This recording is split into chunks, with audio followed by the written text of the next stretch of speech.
Proficiency, currency, or recency. Now, this one can confuse a lot of people, as we've discussed many times. So there is a difference between proficiency and currency.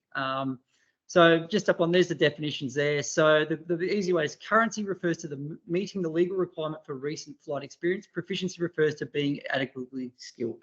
So they're two different things. People mix up, they get them mixed up. It doesn't help with some software does mix it up itself. So you need to be careful about that. Proficiency is making sure that your pilot is able to do their task appropriately and safely. The currency or recency, that can be used as the same. That is, have they done that flight or have they done their required flights as per your requirements in your operations manual?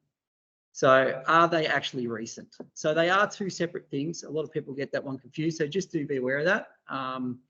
Like I said, it can get a little bit confusing. Probably the key thing is understanding what the skill fade is. So if I teach someone to operate a drone or a specific RPA, how long is it going to be until they lose that knowledge and need to be refreshed? And that sort of drives where your currency needs to probably sit at. So that skill fade is, they're going out doing that flight, maintaining that recency and currency, and then move. Now that'll just, you might set a particular thing to start with and then adjust as you move into things. And it depends if you're a full-time operator or sort of a part-time operator as well. So, that's right. Just those things to consider.